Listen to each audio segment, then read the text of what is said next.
Hello hello hello hello hello. हाँ जी भाई। प्यारे बच्चों नमस्कार, जय हिंद। क्या हाल है भाई आप सभी के? चलिए जी, एक बार फटाफट जल्दी से थम्स अप डाल के बताएंगे। आवाज क्लियर है?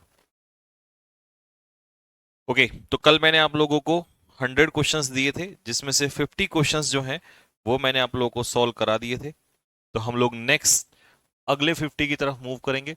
क्या आपने घर से वो क्वेश्चंस किए हैं? एक बार जरा फटाफट थम्स अप डाल के बताओ। जो क्वेश्चंस आपको होमवर्क में दिए थे वो क्वेश्चन आपने घर से किए हैं क्या? तो मैंने 50 करा दिए थे आप लोगों को, 51 से आज हम स्टार्ट करेंगे।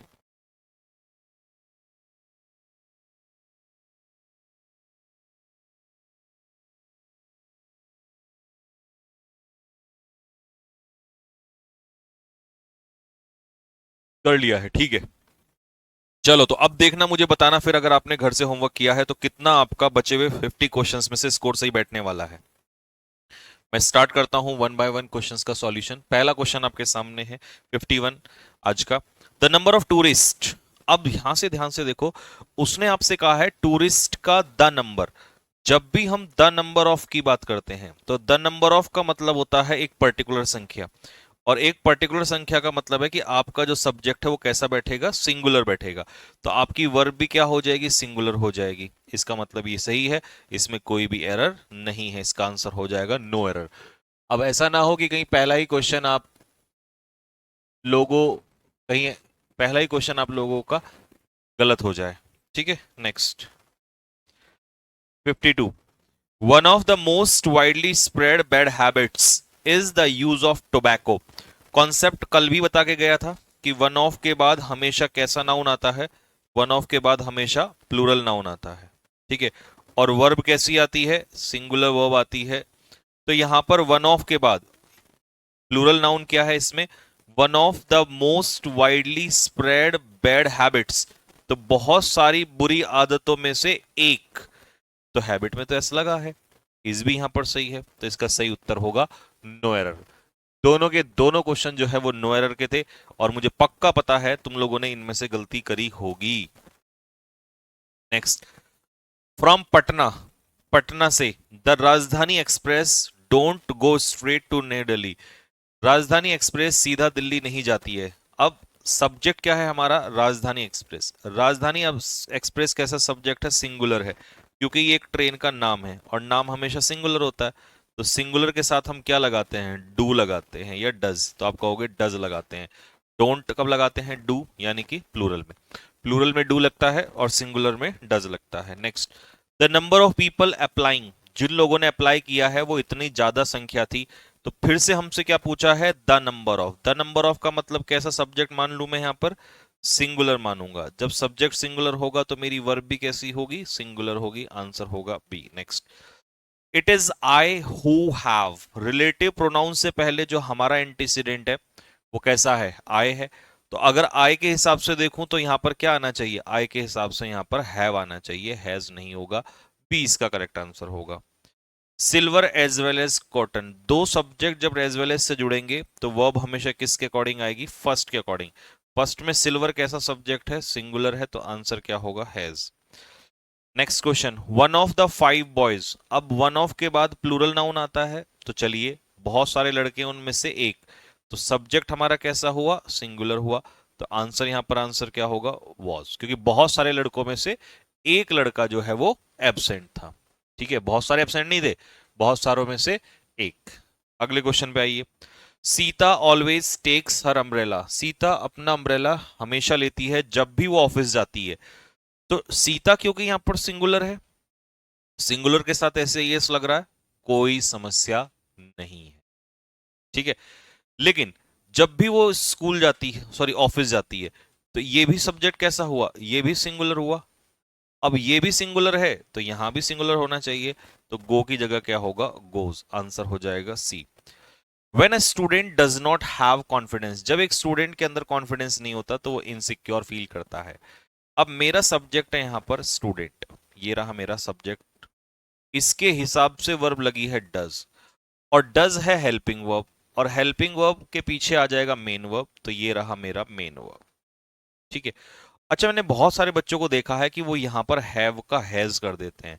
ऐसा मत करना, ऐसा बिल्कुल भी नहीं करना। क्यों? क्योंकि अगर तुम ये सोचोगे कि सर मैं स्टूडेंट के हिसाब से हैज कर दूं, तो यार स्टूडेंट के हिसाब से तो डज आएगा ना, हेल्पिंग वर्ब। और हेल्पिंग वर्ब के हिसाब से मेन वर्ब लगती है। तो डू डज हेल्पिंग वर्ब अपने पीछे क्या लेते हैं? Base form. और बेस फॉर्म जो होती है वो हैव ही तो होती है, हैज मत कर देना। ये क्वेश्चन इंपॉर्टेंट है, ये बात भी इंपॉर्टेंट है। ठीक है। तो कई बच्चों को, हाँ, अगर मान लो यहां पर डज ना होता, नॉट भी ना होता, सीधा होता स्टूडेंट, अब इस सब्जेक्ट के हिसाब से हम मेन वर्ब को लगा रहे होते। तो ये देखो कि किसके हिसाब से कौन लग रहा है। अभी सब्जेक्ट के हिसाब से सीधा मेन वर्ब नहीं लग रहा है, सब्जेक्ट के हिसाब से लग रही है हेल्पिंग वर्ब, और हेल्पिंग वर्ब के हिसाब से लग रहा है मेन वर्ब। तो होपफुली आपको ये बात समझ में आई होगी कि मैं डज तो ठीक है, लेकिन हैव का हैज क्यों नहीं कर रहा हूं। ठीक है। तो एक बार फिर से देख लो फटाफट, आपको एक छोटी सी बात समझाता हूं। हमेशा याद रखना, कभी भी जब सेंटेंस में मान लो सब्जेक्ट दिया है, ये बहुत ही इंपॉर्टेंट बात सिखाने जा रहा हूं भाई। चलो सपोज करो यहां भी सब्जेक्ट दिया है, अब इसके बाद अगर सिर्फ मेन वर्ब है, सिर्फ मेन वर्ब, तो सब्जेक्ट के अकॉर्डिंग आप मेन वर्ब को चेंज करोगे। लेकिन अगर हेल्पिंग वर्ब आ गया बीच में और फिर मेन वर्ब है, तो ऐसे केस में सब्जेक्ट के अकॉर्डिंग कभी भी मेन वर्ब चेंज नहीं होता, सब्जेक्ट के अकॉर्डिंग चलेगा हेल्पिंग वर्ब। हाँ, और हेल्पिंग वर्ब के अकॉर्डिंग चेंज होगा मेन वर्ब। ये बहुत इंपॉर्टेंट बात बता दी दोस्तों। ठीक है। फॉर एग्जाम्पल, मान लो मैंने कहा Ravi has oblige have a car. Answer बताओ पहले क्वेश्चन का क्या होगा? दूसरा, Ravi Ravi does not has oblige have a car. और ये अब तुम्हें समझ में आ गया होगा कि यार, अब समझ में आ गया बहुत अच्छे से। यहां पर रवि सब्जेक्ट है, तो सब्जेक्ट के हिसाब से सीधा हम लोग मेन वर्ब लगाएंगे हैज। लेकिन यहां रवि जो सब्जेक्ट है उसके हिसाब से पहले हेल्पिंग वर्ब दिया है डज, और डज के हिसाब से हेल्पिंग वर्ब, डू और डज अपने पीछे क्या लेते हैं? मैंने क्या पढ़ा रखा है? डू, डज और डिड अपने पीछे क्या लेते हैं? मेन वर्ब की बेस फॉर्म। तो इसीलिए यहां पर आंसर क्या होगा? हैव इसका सही उत्तर होगा। ठीक है। हैज इसीलिए आंसर नहीं आएगा। तो चलो जी, ये तो किस्सा खत्म हो गया, आपको कॉन्सेप्ट समझ में आ गया होगा। ये बेहतरीन क्वेश्चन था, मतलब बेहतरीन। ठीक है भाई, अब इसमें आपको डाउट नहीं होना चाहिए। तो प्रॉब्लम कहां है? ही सिंगुलर है, सिंगुलर के हिसाब से क्या लगेगा? एस लगेगा। तो आंसर होगा फील्स। कमेंट बॉक्स में थम्स अप डालो।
Hello hello hello hello.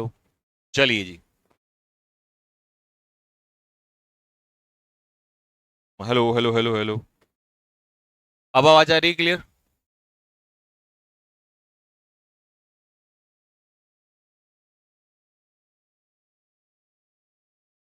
एक बार जरा थम्स अप डाल के बता दो।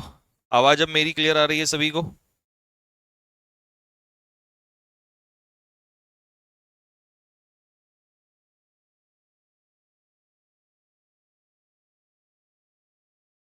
चलो जी, ओके बच्चा।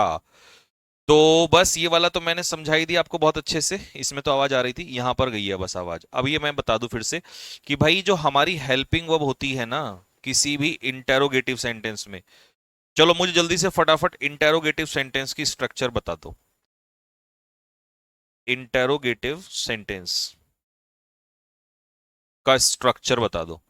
क्या होता है भैया? सबसे पहले आती है हेल्पिंग वर्ब, फिर उसके बाद आता है सब्जेक्ट, फिर उसके बाद आता है मेन वर्ब, और फिर उसके बाद आता है आपका ऑब्जेक्ट, यानी कि आगे जो कुछ भी दिया होगा वो सारा कुछ।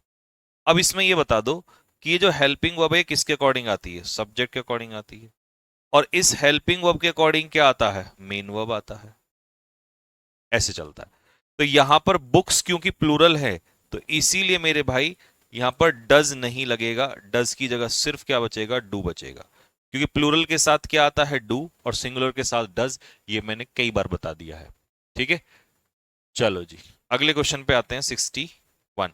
Not only he but also his sons were blamed for the act and rightly so. न केवल वो बल्कि उसके बेटे जो हैं ब्लेम किया गया उस काम के लिए।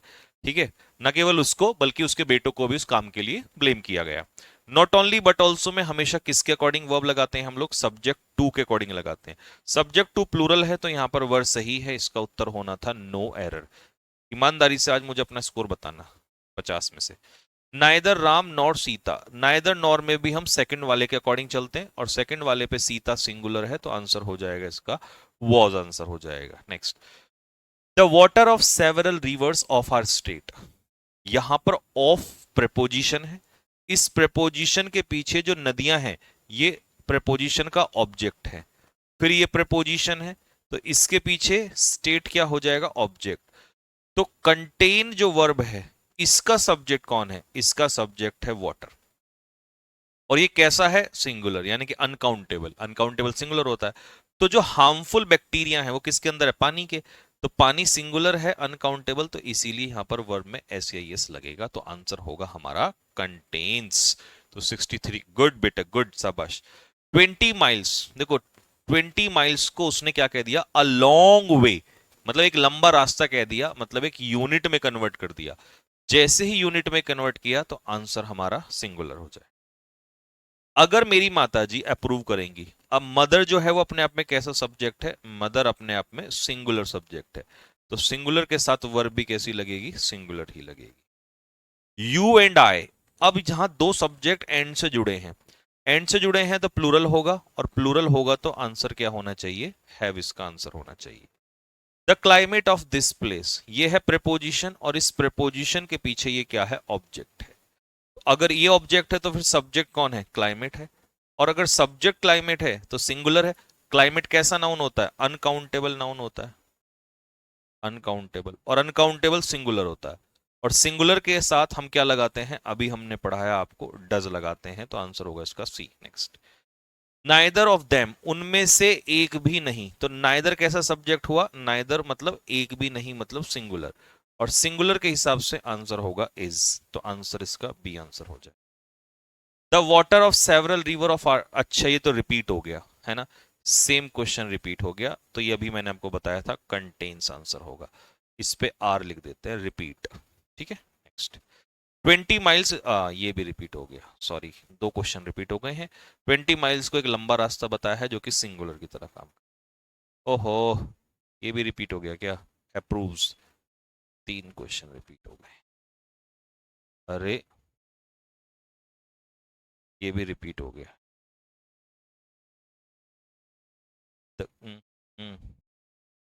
कितने रिपीट कर दिए Yadav ji? Does, climate singular है अभी तो बताया। पांच, चार, पांच, पांच, छह, नाइदर सिंगुलर, और सिंगुलर के हिसाब से इज। 6 क्वेश्चन रिपीट कर दिए भाई। चलो जी, तो 6 क्वेश्चन ये बैक टू बैक रिपीट हो गए थे। ठीक, अब आते हैं 75 पे। The rise and fall of the tide. देखो, ये हो गई हमारी पी फॉर प्रेपोजिशन। इस प्रेपोजिशन के बाद जो टाइड है ये हो गया ऑब्जेक्ट। तो सब्जेक्ट कौन है? राइज एंड फॉल, इसका मतलब होता है बहाव।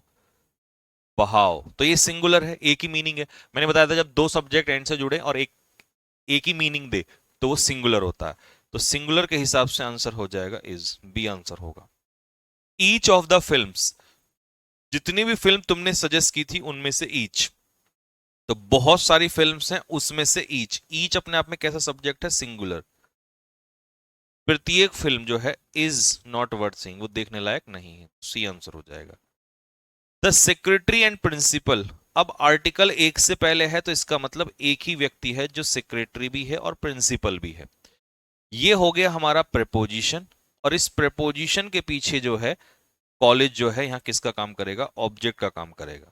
तो आंसर जो होगा वो इज, इसका आंसर हो जाए, क्योंकि एक ही व्यक्ति है, आर्टिकल एक से पहले लगा है तो एक ही व्यक्ति है। In Singapore my brother in law with his wife, अब ये विद प्रेपोजिशन है, ये इसके पीछे किसका काम करेगा? ऑब्जेक्ट का। तो सब्जेक्ट है मेरा ब्रदर इन लॉ, एक ही साला है, सिंगुलर है, तो आंसर हो जाएगा वॉज, क्योंकि सिंगुलर है ना, तो सिंगुलर के हिसाब से हम इसको यहां पर क्या कर देंगे? वर की जगह वॉज। ठीक है, next. A hot and a cold spring, अब देखो एंड से दो चीजें जुड़ी हैं। A hot and a cold spring was found near each other, एक दूसरे के नजदीक पाए गए।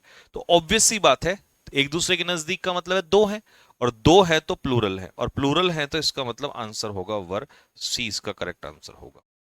Either of the roads, roads मतलब एक से ज्यादा होंगी, दो होंगी, क्योंकि आइदर दो के लिए ही आता है, लेकिन दो में से आइदर, आइदर कैसा माना जाएगा? आइदर माना जाएगा सिंगुलर, और सिंगुलर के साथ लगेगी वर्ब में एस या E S. One of my desires, desires मेरी कितनी है? बहुत सारी, उनमें से एक, एक मतलब सिंगुलर, और सिंगुलर के लिए आंसर क्या होगा? इज आंसर होगा। द सम एंड सबस्टांस, अब ये जो पूरा पेयर है मैंने इसका अर्थ बताया था कि द सम एंड सबस्टांस का मतलब होता है समरी, जिस्ट, सारांश, एक ही मीनिंग है। एक ही मीनिंग है तो ये पूरा कैसा निकल कर आएगा? सिंगुलर निकल कर आएगा, और सिंगुलर के साथ वर्ब भी कैसी आएगी? सिंगुलर आएगी, इज। ठीक है। अच्छा, ये जो ऑफ है ये प्रेपोजिशन है, इस प्रेपोजिशन के पीछे पोयम किसका काम करेगा? ऑब्जेक्ट का काम करेगा। Next, a rise in rent and wages, देखो इन क्या है? प्रेपोजिशन है, इस प्रेपोजिशन के पीछे जो रेंट और वेजेस है ये किसका काम करेंगे? ऑब्जेक्ट का काम करेंगे। बढ़ोतरी हुई है किसमें? किराए में और तनख्वाह में, दोनों में बढ़ोतरी हुई है। लेकिन इंपॉर्टेंट क्या है? राइज, राइज मतलब बढ़ोतरी, तो ये कैसा सब्जेक्ट माना जाएगा? सिंगुलर माना जाएगा। तो सिंगुलर है तो सीधी सी बात है आंसर इसका होगा यहां पर हैज, बी इसका करेक्ट आंसर होगा। He is one of the tallest boys, देखो मेरे भाई, वन ऑफ के बाद हमेशा कैसा नाउन आता है? वन ऑफ के बाद प्लूरल नाउन आता है, तो बॉय का प्लूरल क्या होगा? बॉयज होगा। तो यहां पर इसमें एरर था, बॉयज में। ठीक है। अब बॉडी ऑफ वॉलंटियर्स, अब प्रेपोजिशन के पीछे जो वॉलंटियर्स हैं ये ऑब्जेक्ट का काम करेंगे। सब्जेक्ट कौन है? उनका एक समूह। अगर वो कहता वॉलंटियर्स तो वो तो प्लूरल होता, लेकिन वॉलंटियर्स का एक बॉडी मतलब एक समूह, तो हमारा जो सब्जेक्ट है वो कैसा माना जाएगा? सिंगुलर माना जाएगा। तो आंसर इसका क्या होगा? हैज आंसर होगा। नेक्स्ट, शिंगल्स एक बीमारी का नाम होता है, आई थिंक इसको दाद कहते हैं। ठीक है, दाद शायद कहते हैं इसको। तो ये एक बीमारी का नाम है, और नाम हमेशा कैसा होता है? सिंगुलर, और सिंगुलर के साथ वर्ब भी सिंगुलर। ठीक है। हाँ, shingles is a disease in which a person develops lots of inflamed spots around the waist. हाँ, दाद, दाद खाज खुजली उसी को कहते हैं। The quality of DCM clothes and Vimal clothes, ये ऑफ क्या है? ऑफ है प्रिपोजिशन। इस प्रिपोजिशन के बाद जो डीसीएम क्लोथ्स के कपड़े हैं और विमल क्लोथ्स के कपड़े हैं ये दोनों किसका काम करेंगे? ऑब्जेक्ट का। भाई डीसीएम क्लोथ्स भी ऑब्जेक्ट, और एंड कंजक्शन से ऑब्जेक्ट जुड़ता है, तो इसीलिए सब्जेक्ट कौन है यहाँ पर, क्वालिटी। तो क्वालिटी कैसा सब्जेक्ट हुआ, सिंगुलर, और सिंगुलर के हिसाब से वर्ब भी कैसी आएगी, singular. Bread and jam makes a good breakfast. अब ब्रेड अलग होता है, जैम अलग होता है, लेकिन दोनों मिलके क्या बना रहे हैं, ब्रेकफास्ट। इसका मतलब एक यूनिट कन्वर्ट हो रहा है। जैसे ही यूनिट कन्वर्ट हुआ, मतलब फूड का नाम है ये, भोजन का, तो सिंगुलर के साथ वर्ब भी कैसी होगी, सिंगुलर। तो ये भोजन का नाम दे दिया हमने, जैसे राइस एंड करी नहीं होता, दाल चावल, ठीक है, दाल चावल, राइस एंड करी, ये भी सिंगुलर ही होता है, ठीक है। एवरी लगते ही आपको पढ़ा रखा है, जैसे ईच और एवरी लगता है पूरा सब्जेक्ट सिंगुलर माना जाता है। तो इसका आंसर क्या होगा, वॉज आंसर होगा। 2/3 ऑफ द मैंगो। अब मैंगो कितना है, एक है। अब एक मैंने क्या पढ़ाया था, सिंगुलर का कोई भी फ्रैक्शन, कोई भी रेशो सिंगुलर, प्लूरल का प्लूरल, ठीक है। तो आम कितना है हमारे पास, एक आम है। इस आम का 2/3, भाई सिंगुलर का सिंगुलर ही निकलेगा। तो एक आम का 2/3 कितना बैठेगा, सिंगुलर। तो आंसर होगा इसका was. Next, the principal along with 20 colleagues. Along with से जब दो सब्जेक्ट जुड़ते हैं तो वर्ब हमेशा किसके अकॉर्डिंग आएगी, फर्स्ट के। और फर्स्ट में क्या है, प्रिंसिपल, सिंगुलर है। सिंगुलर के हिसाब से मेरे भाई आंसर सिंगुलर ही होगा।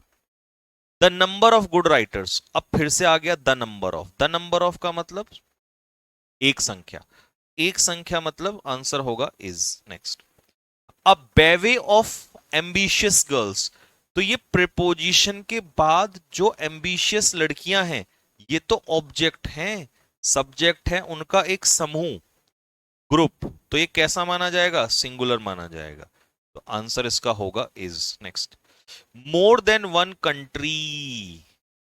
याद करो मैंने क्या सिखाया था, मोर देन वन प्लस कैसा नाउन आता है, सिंगुलर नाउन आता है, प्लस कैसी वर्ब आती है, सिंगुलर वर्ब आती है।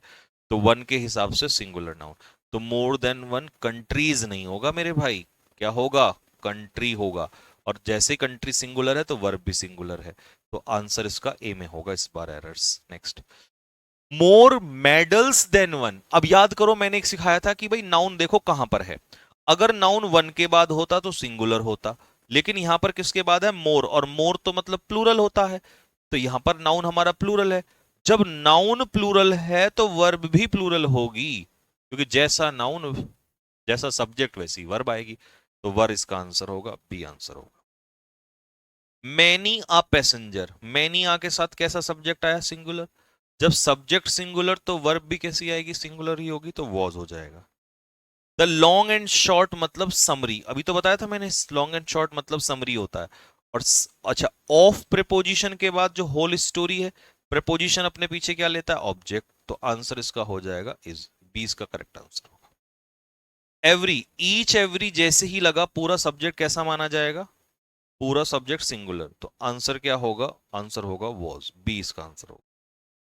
40 रुपीज, 40 रुपए को एक यूनिट में कन्वर्ट कर दिया, एक स्मॉल सम बना दिया। जैसे ही यूनिट में कन्वर्ट किया तो वर्ब कैसी बनेगी, सिंगुलर। तो आंसर होगा यहां पर इज। चलिए जी, लास्ट क्वेश्चन क्या है, ईच ऑफ द स्टूडेंट्स। देखिए प्रेपोजिशन के बाद स्टूडेंट्स तो बहुत सारे हैं, बट ये यहां पर किसका काम करेगा, ऑब्जेक्ट का। लेकिन स्टूडेंट्स में से ईच, ईच कैसा सब्जेक्ट माना जाता है, सिंगुलर माना जाता है। अब मेरे प्यारे बच्चों, जब सब्जेक्ट आपका सिंगुलर होगा तो ऑब्वियस सी बात है आपकी वर्ब भी कैसी होगी, वर्ब भी सिंगुलर होगी। अगर वर्ब भी सिंगुलर है तो ये रही वर्ब आपकी सिंगुलर। तो मतलब इसका आंसर होगा नो एरर। अब मुझे तुम कमेंट बॉक्स में ये लिख के बता दो कि भैया होमवर्क वाले 50 क्वेश्चन में से हमारा स्कोर इतना है, ठीक है। ईमानदारी से बताना।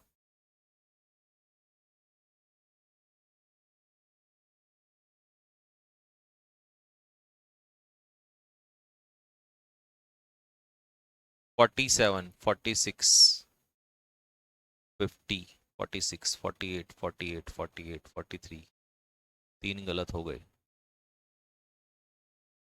42, 42, 43, 42, 42, 44, 43, 42, 41, 42, 43, ठीक है 40। बहुत बढ़िया, मतलब अच्छा स्कोर आया है। मतलब मैं ये मान सकता हूं कि आपको क्वेश्चंस प्रैक्टिस करने से फायदा हुआ है। रिवीजन हुआ है, मतलब मैं ये कह सकता हूं कि आपको इससे अच्छा एक रिवीजन हुआ है। ठीक है, बहुत अच्छी चीज है, चलो शाबाश। अब हम एक काम करते हैं, आपको ना मैं, अच्छा कल तो मेरा ऑपरेशन है आपको पता ही है, लेकिन मैं ना एक चीज चाह रहा हूं कि जाने से पहले मैं आपकी क्लास ले लूं कल, क्योंकि फिर मैं 2-3 दिन क्लास नहीं ले पाऊंगा। मतलब फिर ये होगा कि मैं बेड से हिल भी नहीं सकता, क्योंकि ऑब्वियस सी बात है ऑपरेशन होके आएगा, पैर में कट लगेगा। ठीक है, पैर में कट लगेगा, टांके लगेंगी, है ना, क्योंकि पैर में जहां पर कट है उसे वहां से कट खोला जाएगा, फिर वो ब्लड वगैरह वो सब निकलता ही है, फिर वहां से उसको रॉड को अंदर से बाहर खींचा जाएगा, वो सारा प्रोसेस होगा, ऑपरेशन में होता ही है प्रोसेस। ठीक है, तो मुझे कम से कम ये मान लो कि 3-4 दिन तो मैं मतलब बैठ के भी नहीं ले सकता क्लास, क्योंकि वो वाला जैसे जब ऑपरेशन हुआ था वही वाली बात है कि बेड पे लेटना ही पड़ेगा मुझे, मतलब पैर भी हिला नहीं सकता, ऐसा कुछ होता है। ठीक है, स्टार्टिंग में वो 2-3 दिन तो मिनिमम रहेगा, और मैं जबरदस्ती भी करी अपने साथ थोड़ा बहुत, तो मतलब वो रहेगा मेरे साथ स्टार्टिंग में ना। तो फिर मैं सोच रहा हूँ कि जाने से पहले कल आपसे क्लास ले लूँ। ठीक है, तो भैया 90 क्वेश्चन एक बार देखो, 90, 2/3 ऑफ द मैंगो, हाँ बेटा सही है वो, क्योंकि मैंगो एक है ना बेटा, एक का 2/3। देखो अगर यहां मैंगोज होता बहुत सारे, तो प्लूरल का कोई भी हिस्सा प्लूरल होता, लेकिन वो एक ही आम है ना, तो इसलिए 90 में वॉज ही होगा बेटा वहां पर। ठीक है,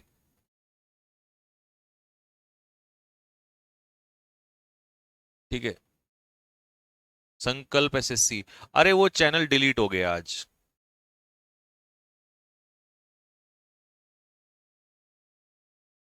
ठीक है, तो 98 देख लो प्लीज, 98 ईच एवरी, जब हम दो नाउन एंड से जुड़ते हैं, भाई ये रहा ना, एंड से जुड़े हुए हैं, टीचर और स्टूडेंट अगर मिलके देखे तो प्लूरल है, बट जो ये ईच एवरी लगता है ना, इसकी वजह से ये सब्जेक्ट सिंगुलर बनता है, तो इसीलिए हमारी वर्ब भी सिंगुलर होती है। जब भी सेंटेंस में ईच एवरी लग जाता है सब्जेक्ट के साथ, तो वो फिर सिंगुलर ही होता है, चाहे वहां दो जुड़े हुए हों, वो उससे कोई मायने नहीं रखता। ठीक है, अच्छा बे बच्चों एक बात बताओ, मैं कल किस टाइम पे, मैं कल किस टाइम पे क्लास लूं आप लोगों की, ये बता दो, क्योंकि मुझे शायद दोपहर के बाद ही है ना, 12 बजे के बाद ही जाया जाएगा। 11 बजे बुलाया, टाइम लिखा है उस पे? अच्छा, 11 बजे बुलाया यार, 11 AM पे, फिर वो ओटी ऑपरेशन थिएटर वगैरह में लेके जाते हैं, वो लंबा एनेस्थेशिया वगैरह देना देते हैं, मतलब पूरी बॉडी को सुन्न कर देंगे, बेहोश करेंगे, पता नहीं, पहले तो बेहोश किया था जब ऑपरेशन हुआ था, अब इस बार पता नहीं क्या ही जो भी करेंगे, खैर। ठीक है, तो क्योंकि उसमें ऑपरेशन एकदम नहीं होता, पहले वो ओटी में ले जाते हैं, फिर वहां जाके पूरा प्रोसेस चलता है, फिर वो सब एनेस्थेशिया देते हैं, फिर वो उसके मतलब, क्योंकि वो पूरा वो करना पड़ता है ना।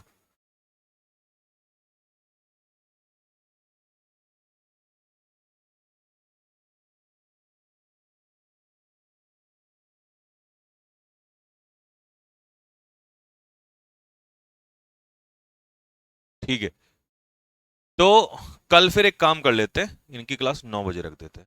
9 बजे कोई क्लास तो नहीं है? 9 AM पे? अच्छा कल तो सैटरडे है, हाँ तो सैटरडे को तो कोई क्लास ही नहीं रखता, मैं मेरी रहती है सैटरडे संडे को। ठीक है भाई, तो फिर एक काम करेंगे बच्चों, कल 9 AM पे मैं आपकी क्लास जो है लेकर जाऊंगा।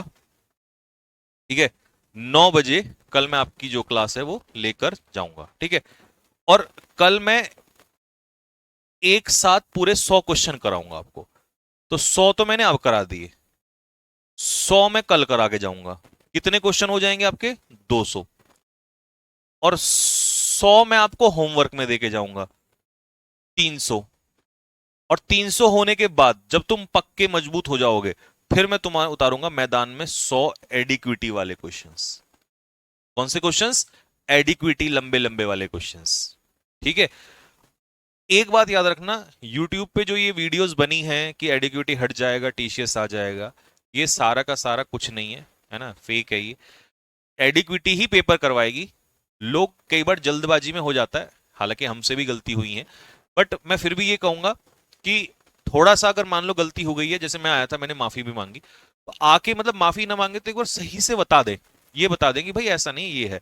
एक्चुअल में हुआ क्या है कि जो कल वीडियोस वगैरह जो जिन लोग जैसे भी बनी है, वो टीचर्स के मैंने भी डाल दिया था टेलीग्राम में, इसी चक्कर में मुझे लगा कि शायद यही होगा, बट मैं फिर अपनी गलती को सही कर देता हूं। मुझे ऐसा लगता है कि शायद गलती होना दिक्कत नहीं है, बट गलती को मान लेना सही जरूरी है ना। गलतियां तो इंसान से होती हैं, तो वो एडिक्विटी नहीं है, ट्री एडिक्विटी तो रहेगी भाई, उसने टेंडर ले रखा है, तो इसीलिए वो एसएससी अपनी वेबसाइट को इंप्रूव कराने के लिए जो है उसने वो डाला है कि भाई हमारी वेबसाइट वगैरह जो ये दिक्कत आती है, हैंग हो जाती हैं, फॉर्म जो है उन भरने में प्रॉब्लम आती हैं, बच्चों के सवाल जवाब नहीं दे पाते हैं, तो उसके लिए है। तो पेपर एडिक्विटी ही कराएगी, इसीलिए ध्यान रखना कि चीजें हमने वही करनी है, ठीक है। तो चलो सुबह हम 9 बजे मिलेंगे, और क्योंकि कल सैटरडे में तो वो कैब का रहता है, तो मैं ऐसा करूंगा कि आपको वो कैब की जो है रिकॉर्ड कर दूंगा क्लास, वो कैब की क्लास रिकॉर्ड कर दूंगा, तो एक तीर से दो निशाने हो जाएंगे। वो कैब की जो कल होनी थी सैटरडे में, वो मैंने रिकॉर्ड दे दी आपको, और 100 क्वेश्चन कल होमवर्क में वो उसमें करा। अच्छा एक काम करते हैं, रात को 7 या 8 बजे के आसपास आपके 100 क्वेश्चन की पीडीएफ पहले ही अपलोड करा दूंगा, तो हम इसे सॉल्व कर लेना होमवर्क के रूप में। पीडीएफ नहीं, पीपीटी डलवा दूंगा, ठीक है।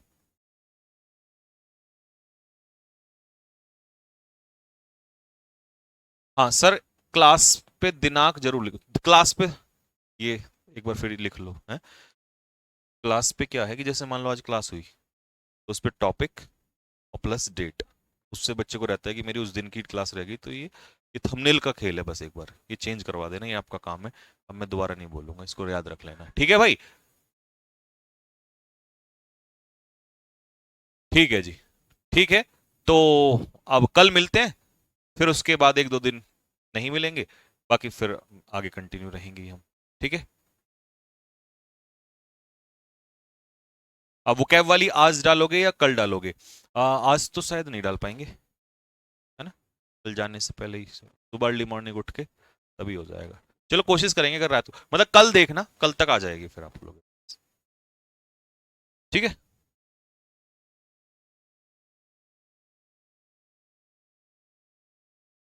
और कंबाइंड पीडीएफ के लिए मैंने बोल दिया है प्रियांशु यादव जी को, तो ये अपने आप अब संभाल लेंगे उसको, ठीक है।